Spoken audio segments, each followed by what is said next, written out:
दोस्तों नमस्कार। कहते हैं कि किस्सों में बड़ा दम होता है।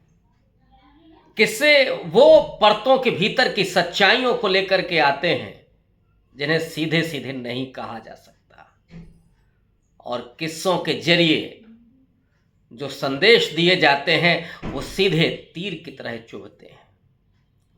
कभी बीजेपी के चाणक्य अमित शाह राहुल गांधी को राहुल बाबा कह करके बड़ा हिकारत से पेश आते थे, लेकिन आज जब राहुल गांधी सीधे अमित शाह के मोटा भाई यानी नरेंद्र मोदी पर हमलावर हैं, तो अमित शाह भी बचाव नहीं कर पा रहे हैं। राहुल गांधी ने तो आज एक साथ कई तीर छोड़े। उन्होंने कहा कि मैं एक कहानी सुनाता हूं। एक राजा था जिसकी जान तोते में रहती थी। नरेंद्र मोदी राजा हैं और उनकी जान अडानी है, उनका तोता अडानी है। जैसे जैसे तो उस तोते की गर्दन मरोड़ी जाती है, वैसे वैसे वो राजा और ज्यादा बेचैन होता है, क्रूर होता जाता है। और आज तो राहुल गांधी ने जिस मुद्दे को लेकर के प्रेस कॉन्फ्रेंस की कि तमाम विपक्ष के नेताओं के एप्पल फोन से मैसेज आए कि सरकार निगरानी करना चाहती है, सरकार उन फोन के जरिए टैपिंग करना चाहती है। और ये मुद्दा आज का नहीं है, बड़ा पुराना है। जासूसी शायद सदियों से होती चली आ रही है। सत्ता चलाने का एक बड़ा माध्यम है ये, सत्ता को बरकरार रखने का। और वो जासूसी राहुल गांधी उसके बारे में पहले भी कह चुके हैं। पेगासस इजराइल के जरिए जो हासिल किया गया था, और तमाम विपक्ष के नेताओं के फोन में, पत्रकारों के फोन में, और यहां तक कि भारतीय जनता पार्टी के नेताओं, तमाम कैबिनेट मंत्रियों के फोन में पेगासस को पहुंचाया गया था। और उसके जरिए जासूसी हो रही थी कि चल क्या रहा है, कांग्रेस की स्ट्रेटजी क्या है, और हमारे अपने लोग कहां बात कर रहे हैं, किससे बात कर रहे हैं, क्या बात कर रहे हैं। और ये उस तानाशाह की निशानी है कि जो हमेशा आशंकित रहता है, सशंकित रहता है, भयभीत रहता है।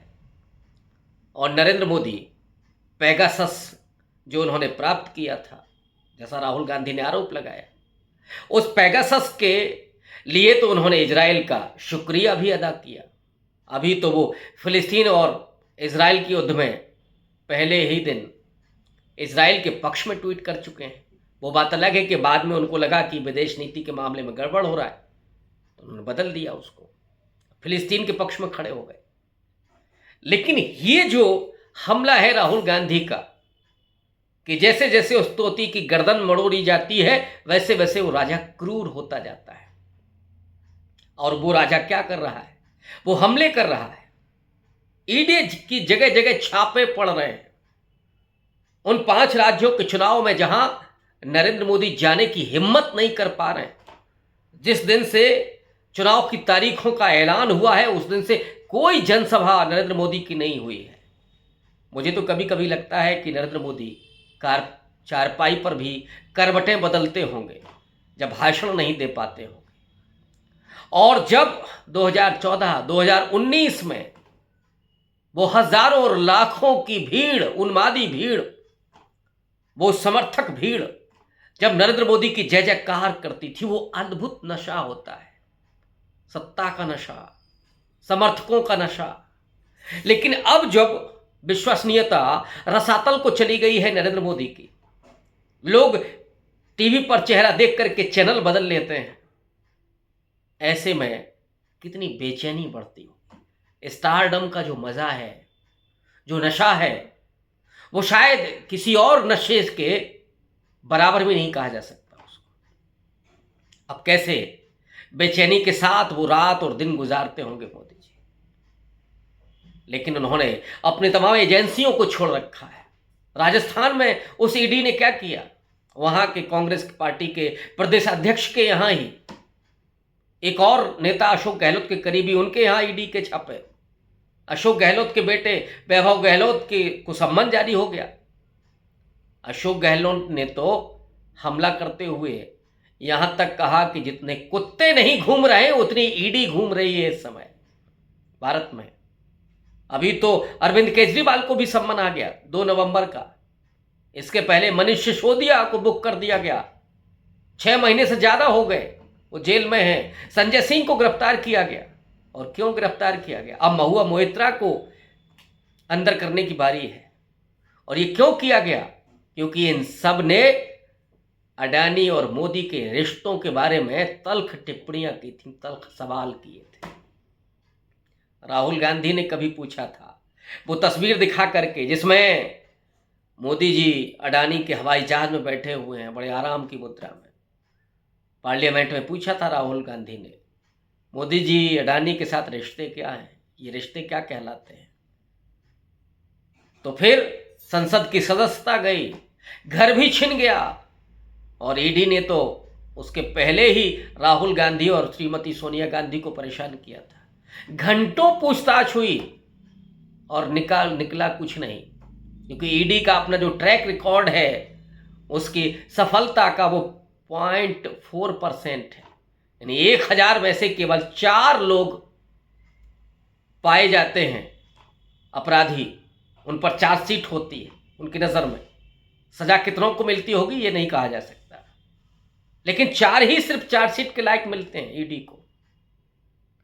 और ऐसे में वो ईडी घूम रही है मध्य प्रदेश, राजस्थान, छत्तीसगढ़, और भी हो सकता है कि वो एमके स्टालिन के यहां भी पहुंच जाए।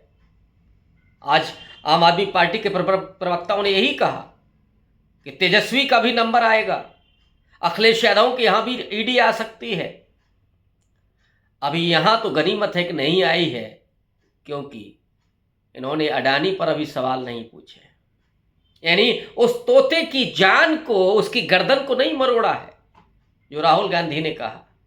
लेकिन राहुल गांधी डंके की चोट पर कह रहे हैं कि मैं डरने वाला नहीं हूं, मैं वो सवाल पूछूंगा कि कैसे वो शख्स जो 600वें नंबर से भी ऊपर था वो दूसरे नंबर का अरबपति बन गया।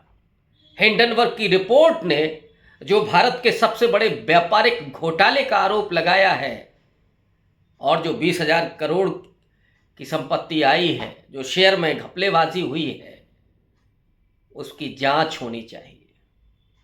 और इसमें अगर अडानी को नरेंद्र मोदी बचा रहे हैं तो क्यों बचा रहे हैं? राहुल गांधी ने तो इशारे इशारे में यहां तक कह दिया कि कहीं ये संपत्ति, ये दौलत राजा की ही तो नहीं है। अरविंद केजरीवाल ने तो सीधे ही कह दिया था कि अडानी की जो संपत्ति है वो नरेंद्र मोदी की है, इसलिए अडानी को बचाया जा रहा है। तो अब उनकी बारी आ गई है। मैं ये नहीं कह रहा हूं कि इनमें से ये सारे लोग दूध के धुले हैं, लेकिन क्या ईडी केवल विपक्ष की तरफ देखती है, उधर जाती है? वो अजीत पवार उधर तो बिल्कुल मुंह ही नहीं कर रही है, या कर्नाटक में वो रेड्डी बंधु उधर मुंह ही नहीं कर रही है। व्यापम घोटाला हो गया पूरा मध्य प्रदेश में, सैकड़ों लोग उसमें आत्महत्या कर लिए, मारे गए, लेकिन ईडी उधर नहीं जा रही है। ईडी सत्ता पक्ष की तरफ नहीं जा रही है, केवल वहीं घूम रही है जहां विपक्ष के लोग हैं। और ये जो जासूसी वाला खेल हो रहा है, एप्पल के फोन के जरिए जो मैसेज आ रहे हैं वो तो विपक्ष के तमाम लोगों के फोन में। तो क्या इंडिया अलायंस से इतना भयभीत हो गए नरेंद्र मोदी, इतना डर गए हैं? और जो डरा रहे थे, जिन्होंने देश को विभाजित करके इतना भय पैदा कर दिया कि लोग प्रतिरोध करने में डरने लगे थे, लोगों ने अपनी बात कहनी बंद कर दी। लेकिन राहुल गांधी ने अपने उस हिम्मत के जरिए सिर्फ खुद ही खड़े होकर के उसका प्रतिरोध नहीं किया, उस तानाशाही प्रवृत्ति का, बल्कि लोगों को खड़ा करने के लिए प्रेरित किया। चाहे वो दलितों का मुद्दा हो, आदिवासियों के सवाल हो, महिलाओं के अधिकारों के सवाल हो, ओबीसी की जाति जनगणना और आरक्षण के मसले हों, या अल्पसंख्यकों की अपनी अस्मिता की रक्षा के सवाल हों, इन पर राहुल गांधी लगातार सक्रियता के साथ मुखर होकर के बोल रहे हैं और अडानी को तो कतई नहीं छोड़ रहे हैं। और यही वो अभी जो कहा था सतपाल मलिक साहब ने कि राहुल जी आपने तो ऐसा चस्पा किया है कि वो जनता तक पहुंच गया है। लोग पूछने लगे हैं अडानी को आखिर क्यों बचा रहे हैं मोदी जी, क्यों जांच नहीं करा रहे हैं, क्या खेल है? यही असली जाल है, यही असली तोता है। और राहुल गांधी ने कहा कि उसकी जैसे जैसे गर्दन मरोड़ी जाती है, राजा और क्रूर व्यवहार करने लगता है। और ये जो जासूसी है उसी क्रूरता का नमूना है, लेकिन हम डरने वाले नहीं हैं। शुक्रिया।